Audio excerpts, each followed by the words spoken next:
welcome to Lakes Chat.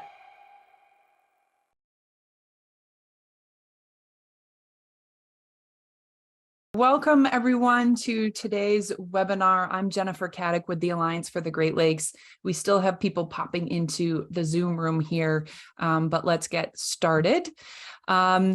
We are here today to talk about the Alliance for the Great Lakes 2023 federal policy priorities.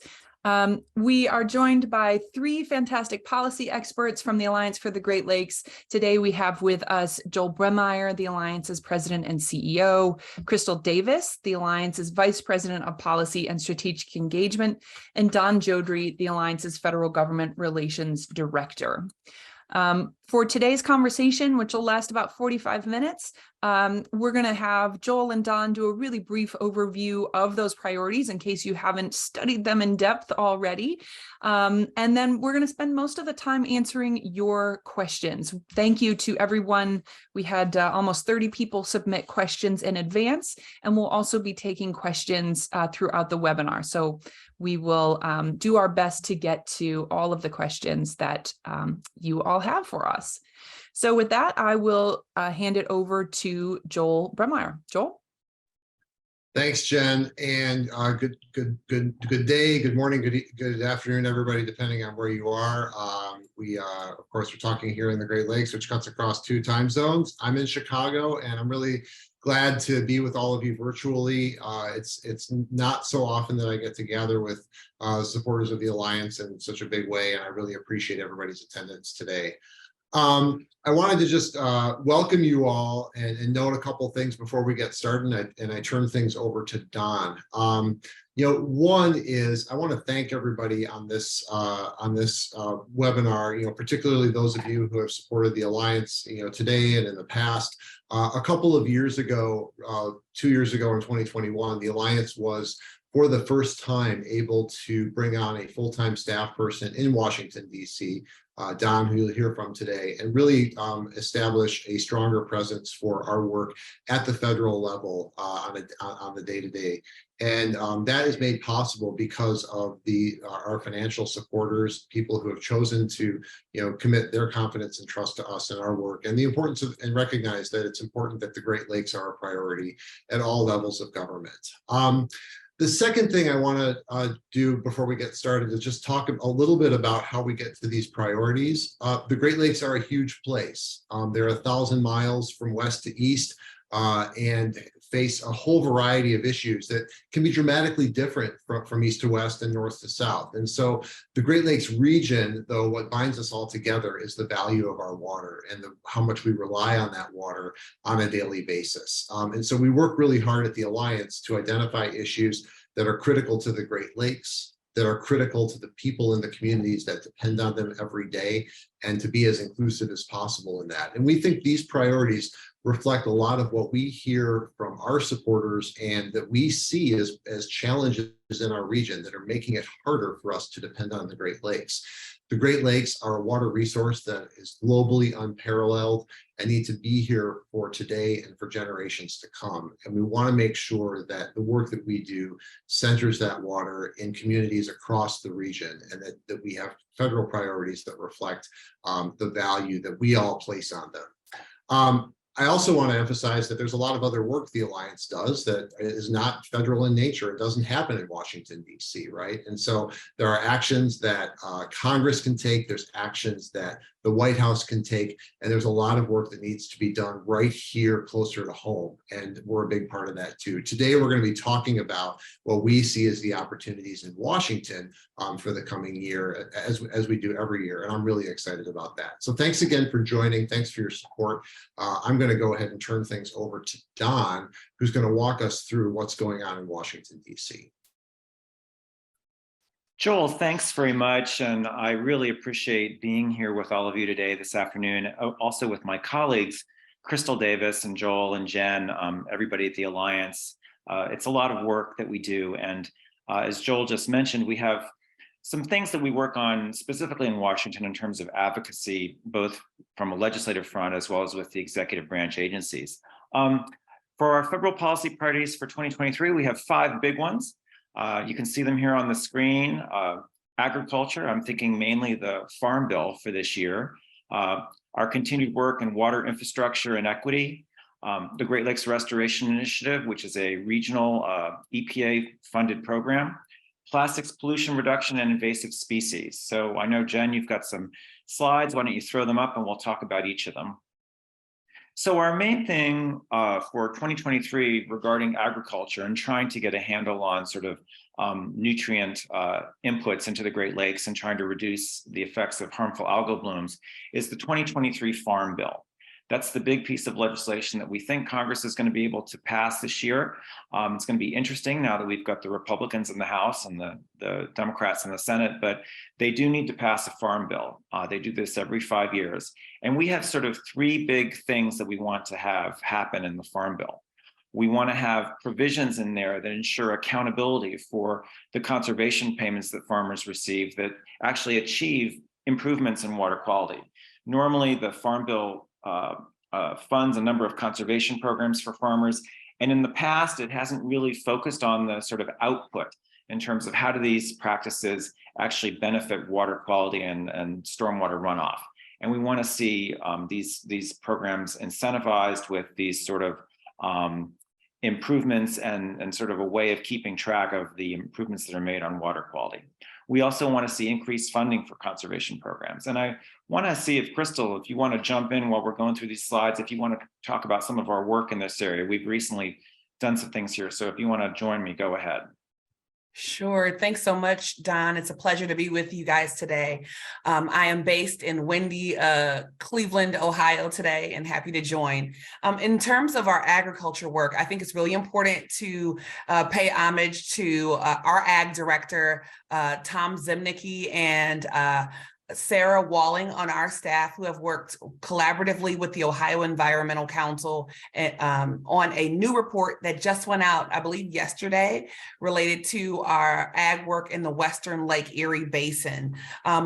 Essentially, what that report found was that the current investments in Ohio and Michigan aimed at reducing phosphorus runoff from agricultural lands is woefully inadequate.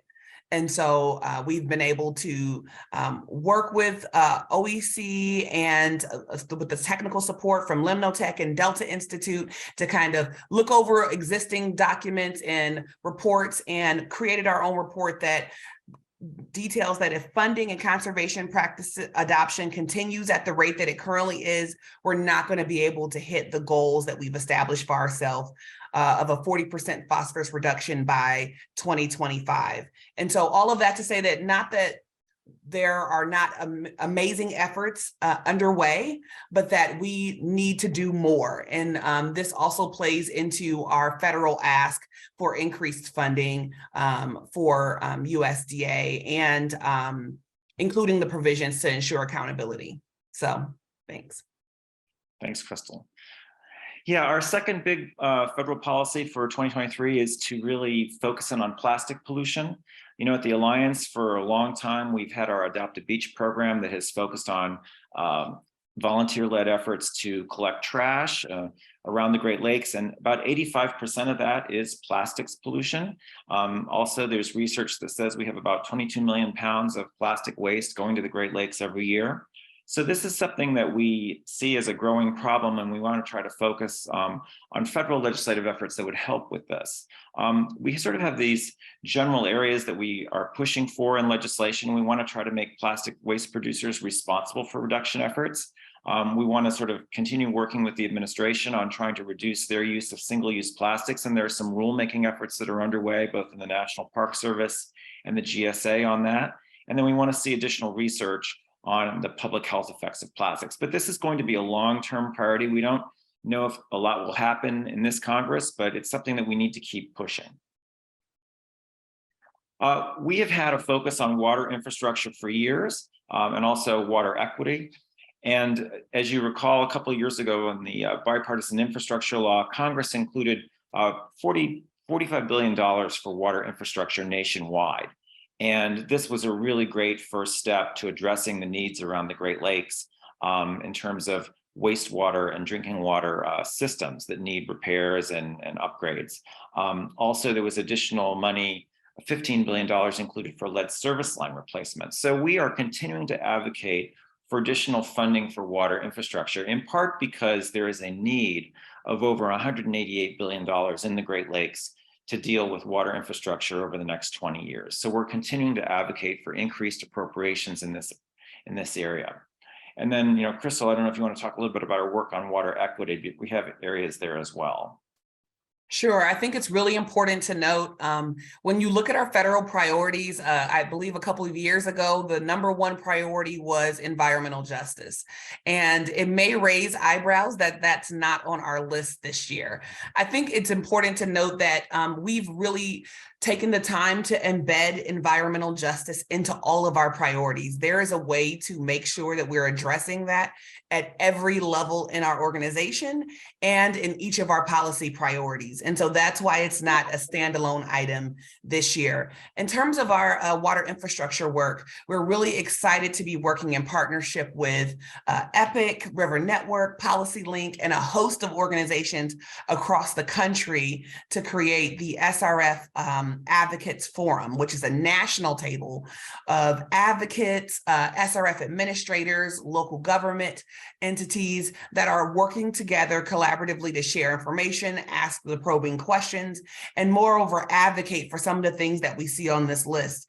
Most importantly, we're seeking opportunities to really not just utilize the money, but have a hand in how these funds are spent so that more attention is given to the communities with the most water infrastructure needs. And so that's something that is really focused on, we're really focused on right now and in alignment with our federal priorities. Also on our priority list this year is continuing our efforts to secure funding for the Great Lakes Restoration Initiative. Congress authorized this program about a decade ago, and it's at an authorized level of $425 million for the fiscal year. That's the amount that Congress has said that could be appropriated for the program. In recent years, however, Congress has appropriated much less than that. Current appropriations are around $368 million. So we want to see that level increased next year. This is an area that did receive $1 billion in the bipartisan infrastructure law, largely to deal with toxic legacy pollution cleanup at these areas of concerns around the Great Lakes. But we really want to see the increased funding for this program based upon the needs we've seen. And then Crystal's going to talk a little bit about our current efforts with EPA. Sure. As you said before, GLRI is a very important program that helps us to advance our water policy priorities. It's an amazing program that we want to see more money go into. In addition to that, we're also working collaboratively and having conversations with US EPA and our legislators about how we can make this program more amenable to addressing equity needs across the region. And so we were happy to partner with the Healing Our Waters Coalition a few years ago to do an equity analysis on the GLRI program and made a list of recommendations as it relates to the program to really strengthen the program so that it is addressing the needs of the region. And then our last federal priority for the year is our continued work on invasive species. We're looking at a couple of areas. One is we're continuing to work on the implementation of the Brandon Road project to prevent the spread of Asian carp from the Mississippi River Basin into the Great Lakes. The focus of this effort is on a project that's being carried out by the Army Corps of Engineers, the Brandon Road Lock and Dam project. It's currently estimated to cost around $850 million, and we're expecting the Army Corps to revise the cost share this year. Last year, we were successful in getting Congress to change the cost share for this project to 90% federal and 10% for the state. And we know that the state of Michigan is put in the budget additional funds for this project in terms of the state share, and we're hoping to see further efforts, by Illinois. The next step is to have Illinois sign a project partnership agreement with the Army Corps, and we hope that will happen soon. But we're continuing to monitor and work with the Army Corps and other stakeholders on the implementation of this project. Our other effort on invasive species is we're still working with EPA on the release of regulations dealing with ballast water, and we're still pushing for the concept that all shipping traffic in the Great Lakes should be subject to EPA regulations to control the spread of invasive species throughout the lakes. So we're still working on that, but that's the top 2 ticket items for invasive species work this year. And I guess, Jen, you're going to speak next. So yeah, that's okay. Thank you for that really helpful overview. There's certainly a lot to dig into here. And before we get to the questions, I just want to remind folks that we make it easy for you to also add your voice. We've had over 900 people take action and send a letter to their elected officials in Washington. Just if you haven't done that yet and you feel compelled to speak out to your elected officials and urging them to support this list of priorities, you can visit greatlakes.org/take action. There is a template letter there that you can update with your own personal perspective. But that does really make a difference when, Don, Crystal, John, and Joel and others on our team are in Washington, talking directly to elected officials and their staff. But it's also great for you to have your voice that kind of backs up all of that great work that is happening in Washington. I'm going to stop sharing my screen here if I can make this happen.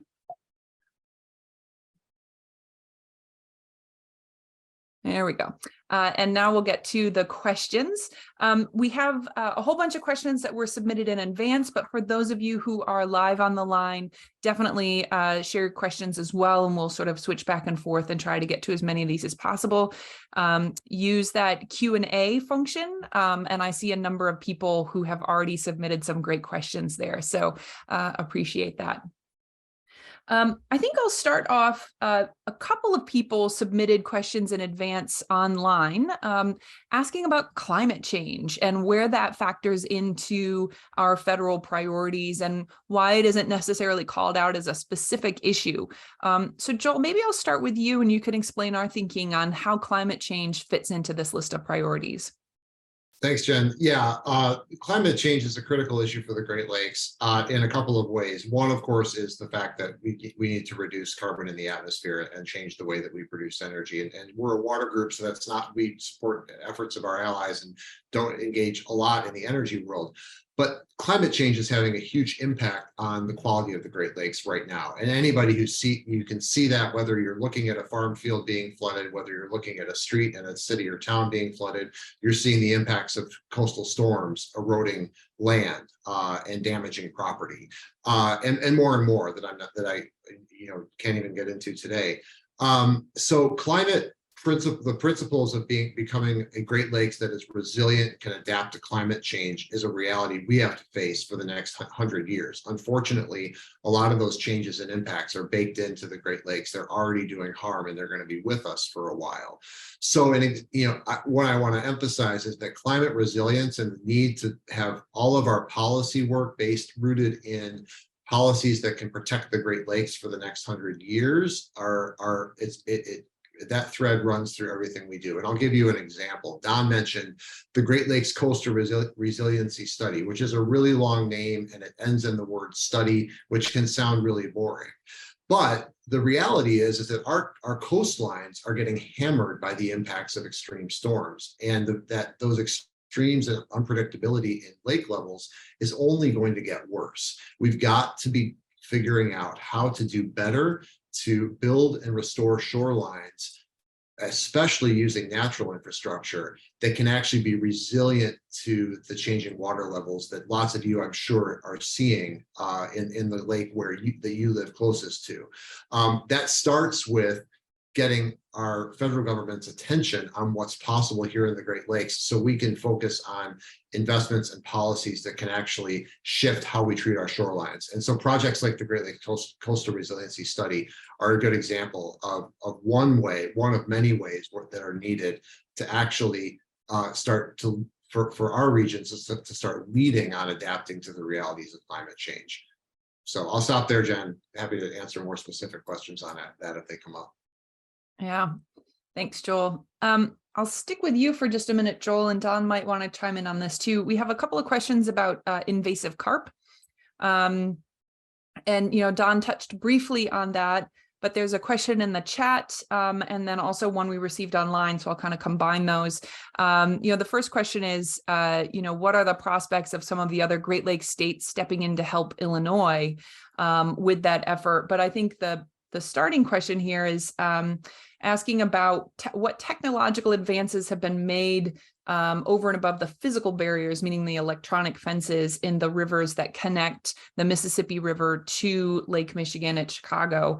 And are there better solutions that just need the funding to get implemented? Which gets back to that question of, will the other states pitch in? So Joel, could you tackle that issue? Sure.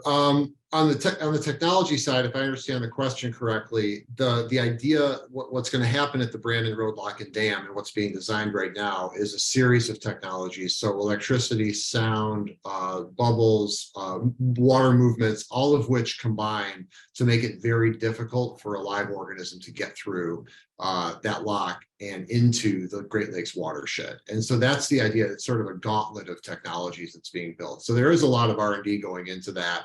That's the best way that we can get built as quickly as possible to actually dramatically reduce the chance that anything living can get through that and into the Great Lakes. On the funding side, we were really pleased this year that the federal share of the construction of the project was actually increased to 90%. That was another big legislative win that we're proud of. And I saw just the other day that the state of Michigan continues its commitment to providing matching funds for construction. I saw that Governor Gretchen Whitmer in her budget allocated, I think it was a little over $80 million for supporting construction of the Brandon Road project, which is really exciting to see. So that's the next big step, is getting the Great Lakes states together to actually contribute to the cost of construction. And that's our next big task for 2023. Well, not in Washington, but here in the region. Thanks, Joel. I'll stick with invasive species and send this over to you, Don. There is a question which you touched briefly on, but maybe you could explain where things stand in regards to ballast water regulations. I know the U.S. Environmental Protection Agency is in a process right now of potentially reviewing some regulations to cover, and I know we want them to cover things like Lakers. So explain a little bit about that Laker issue and where you see things heading in Washington in the next year or two on that ballast water issue. Well, yes, thanks. Yes, EPA is developing regulations. They issued draft regulations during the Trump administration that were not effective at preventing the spread of invasive aquatic species. And they also exempted Lakers, which are the ships that traffic solely in the Great Lakes, from those regulations. So they weren't going to touch, I think it's 90% of the traffic that transports ballast water is by Lakers. We have commented multiple times. We've had stakeholder meetings with EPA and our partners urging EPA to issue more stringent regulations. They haven't done so, but they have committed to putting out additional information to clarify how they would go about regulating ballast water. So we don't really know yet. We're in kind of a wait and see mode, and we're hoping to see something this year. A couple of groups have sued EPA to try to get them to move faster, and we're not sure if that's going to be effective, but we're still in a waiting mode, and we will be commenting again on whatever draft EPA puts out in 2023. Can I add one thing on that too, is that the Canada actually has started, is signaled, not just signaled, but actually put in rule that it will begin regulating freshwater ships. I think by 2030, I can't remember the exact date. And so we're asking our U.S. federal government to actually step up and match what our partners on the international border are doing. Yeah, thanks for mentioning that, Joel. They did that last year, and EPA is well aware of it, but you're right. Canada is going to regulate Laker traffic, and so hopefully EPA will follow suit. Switching over to infrastructure, Crystal, I'll ask this question of you, and then others could chime in if they want. William Porter asks, is the Alliance assisting Great Lakes communities with best practices regarding replacement of lead service lines? And I know we don't work in like line by line replacement, but there is some big picture efforts here that you touched on briefly. So maybe you could talk more about that. Sure. Thanks for the question. What we are doing is the SRF Advocates Forum and table that we've worked collaboratively with a number of organizations to pull together has some representation from frontline communities where we're able to have an information sharing process to talk about what's working in one state versus another and what's working in one community from another. And so we're starting to have more of an exchange amongst people from across the region and across the country, actually, with that table. And then we're also working to build relationships with organizations that are working on the ground and exploring different types of materials that they are using and rating materials so that we can provide opportunities to share that information from community to community as well. That's great to hear that there's such collaboration across the region. Can you explain for folks who might not understand what SRF means and why that's important in the big picture here? I saw Joel unmute. Did I miss something? Go ahead. The State Revolving Fund is the main gateway for federal funds to get to community to address some of our water infrastructure challenges. So this is the main gateway, the main big bucket of funds that's coming from the federal government to address our water infrastructure needs. And we know there is a proliferation of issues centrally located right here in the Midwest. We know that the highest number of lead service lines is in Illinois, and number 2 is Ohio, and 3 is Michigan, and goes on, but it's right here centrally located in the Midwest. And so it's definitely a priority for our organization. Thanks, Crystal. I'll tackle just 2 super quick questions in the chat. We have somebody who wants to know more about the backgrounds of our fabulous speakers. They can find that at greatlakes.org. Visit the About section, and we have bios of all of our amazing staff. And then we also have somebody else who says that they are a newly certified scuba diver, which is awesome, and they're looking for underwater cleanups. And we do have some folks who do underwater cleanups as part of our Adopt a Beach program. So you can visit our website, greatlakes.org/adopt-a-beach to learn more about those. Joel, I'm going to go to you next, I think. There are a number of questions, I won't read them all, inquiring about line 5 and why that isn't, where that stands in our legislative agenda. And so maybe you could start off first by explaining what line 5 is for those who might not be super familiar with that issue, why it's a threat for the lakes, and what the Alliance's perspective is. Yeah, sure, Jen. I will do that. Before I do that, I'm thinking as I'm about to talk about this and listening to Crystal's response, we might want to do another one of these for the state policy agenda, because there's so much important action that happens at the state level here in the Great Lakes. We've already touched on, invasive species, water infrastructure, ag. A lot of those choices are happening in state capitals too. And so that's a whole nother conversation.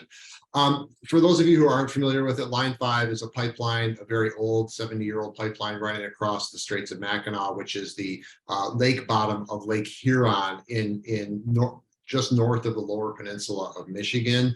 And the short version is Line 5 is an outdated pipeline that needs to be decommissioned. And so this is a big fight. I always want to put in a plug for a couple of the Alliance's allies who are doing leadership work on this, the National Wildlife Federation and the Oil and Water Don't Mix Coalition. A lot of the action to get Line 5 out of there is happening at the state level and in the courts. And something in the decommissioning and getting rid of Line 5 is something that we support. I've heard definitely that folks want to hear more from us on this issue, and I'll make sure that happens in 2023. One of the reasons that this is really has not been a huge part of our federal agenda is because a lot of that action is happening at the state level. However, there is one action item that I think is important to lift up at the federal level on this, and that is the fact that there is actually this is a binational pipeline. It actually runs across the U.S. and Canada, or it's actually eventually gets to Canada from Michigan. There's something called a presidential permit, which actually enables the operation of this pipeline across the international border. And there's an effort, again, back to that Oil and Water Don't Mix Coalition in Michigan, which that's their website. You can actually take action to to communicate to President Biden to withdraw the presidential permit for that pipeline. This is obviously, part of a major international negotiation that's going on right now, and I do encourage people to get active on that. And like I said, you'll hear more from us on that issue in 2023, and make sure that we're bringing you the information you need. Thanks, Joel. Don, I'll go to you next. We have a couple of questions about plastic pollution, and you talked a little bit about that and what's happening at the federal level. And so we have a good question here asking about, so since microplastics have been found in significant concentrations in the Great Lakes, in Great Lakes fish, drinking water, and our own bodies, what is being done to protect our beautiful lakes and our sources of food and drinking water against this issue of microplastics? And so maybe you could talk a little more about the kind of federal legislation that we're looking for from Congress. Sure, thanks, Jen. Well, I'll remark that a few years ago, Congress did ban microplastics in personal care products. Largely, the Alliance and other groups teamed up to point out the health effects of that, and that was something that Congress took action on rather quickly. The same sort of effort would be needed to deal with some of these microplastics in waters, whether it's the Great Lakes or elsewhere in the United States. And at this point, I would say that federal legislation on that it may, there are likely to be bills that are again introduced in this Congress, but it's going to be unclear. It's a little unclear to me whether or not anything will pass, because we now have the House of Representatives under Republican control and the Senate under Democratic control. And so sweeping legislation like this may be difficult.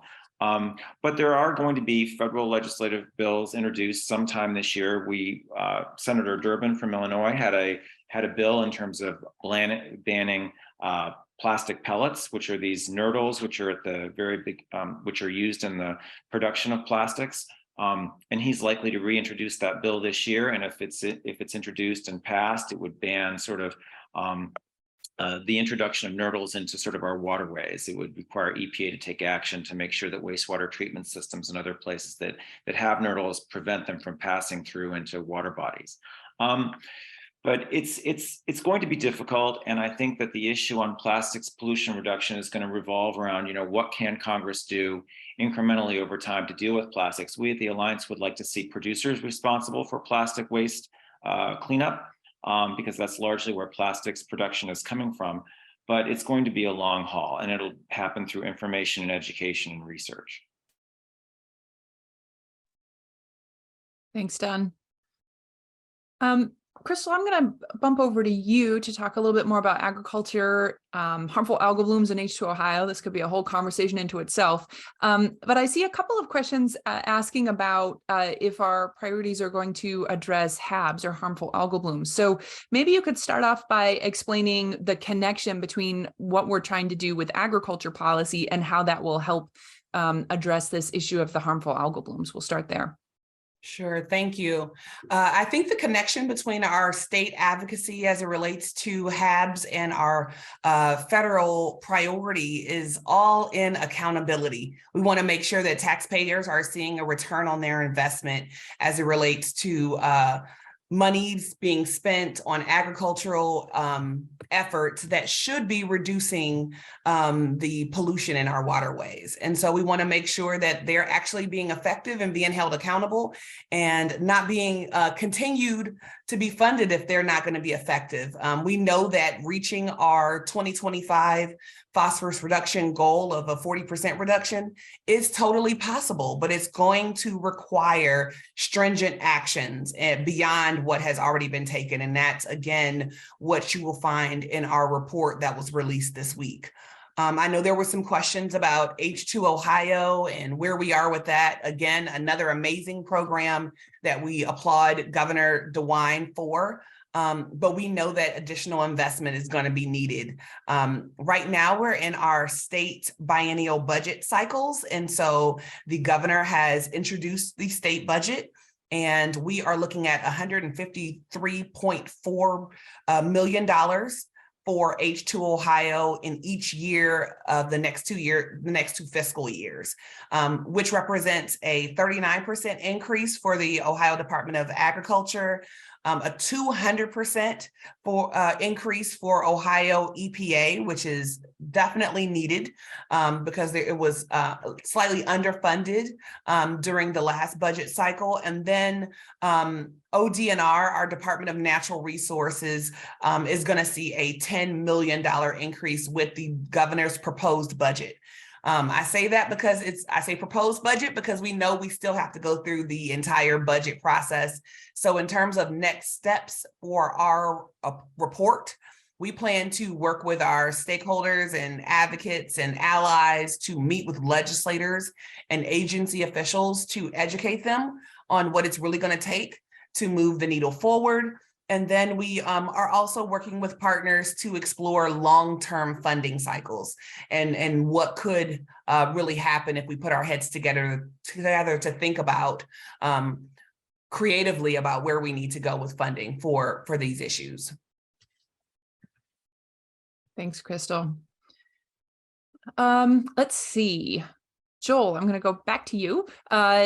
We have a couple questions and I see at least one in the chat, and we also received a few from folks who submitted in advance about water levels, but also drought out west. You know, we've seen in the news so much the significant drought impacting communities in the Western US.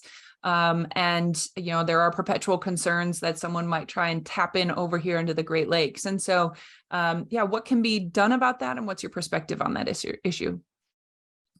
Sure. Well, I always love talking about this, but I just want to pick up on, Crystal talking about agriculture, and I could listen to those policy details all day, but I wanted to take home here is I just want to impress upon people that how critical that agriculture issue is to the Great Lakes.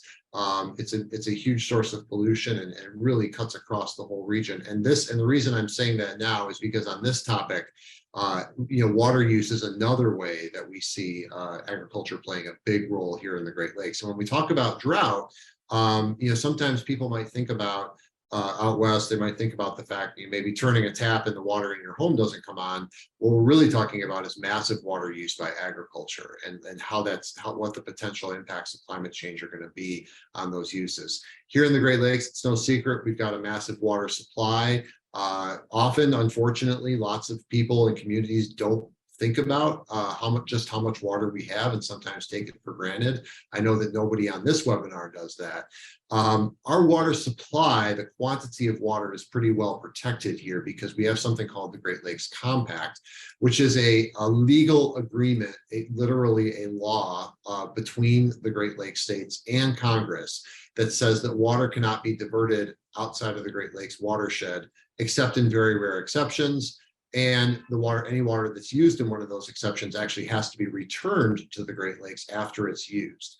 So there is very little potential for losing any water. And the idea of water being exported across the country is something that I'll just say will not happen on our watch and is legally and politically almost impossible to do. So that's great.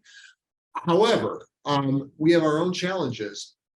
There are lots of communities in the Great Lakes region or just outside the Great Lakes region that might qualify to apply for using Great Lakes water in the future. And there was a good article about this just recently in the Milwaukee Journal Sentinel, if you're interested in reading more about it, that summarized this topic really well. So the take-home message I would say is let's be very aware of how good we have it here in the Great Lakes, work to use our water sustainably and attract businesses and people here to use that water sustainably and keep us all healthy and make sure that we're doing our best to protect it from any outside threats by standing up for the Great Lakes Compact. And that's something that we are fully committed to. Thanks, Joel.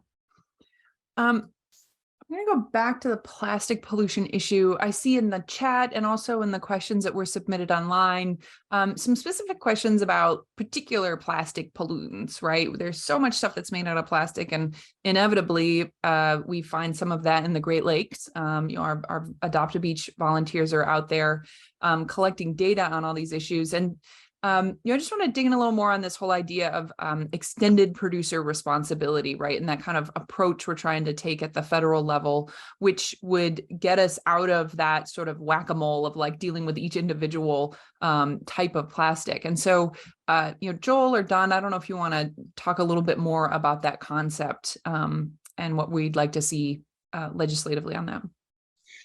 Yeah, let's, first, I think it's good to just mention the scale of the issue. The Rochester Institute of Technology study that came out a few years ago estimates that about 22 million, do I have that right, Jen? 22 million tons of plastic going into the Great Lakes every year. Pounds, excuse me, 22 million pounds going into the Great Lakes every year. It's a systemic problem across the region. We have thousands of volunteers out on the shoreline picking up, plastic off the beach, out of the water, who see it, right? And that's a small fraction of what's actually out there. And so this stuff is coming into the Great Lakes from everywhere throughout the watershed, which is why we're looking at systemic solutions like extended producer responsibility. And so what that means is really, in simple terms, is reduce the amount of plastic at the source, reduce the amount that's being produced and used, rather than focusing only on cleaning up the material after it's been produced and focusing only on recycling. That source reduction and that producer's commitment to actually reducing the amount that's being produced and taking responsibility for that waste is really, really critical. And there are lots of different ways that plastic shows up in the environment, right? And some of them, they can be uniquely local.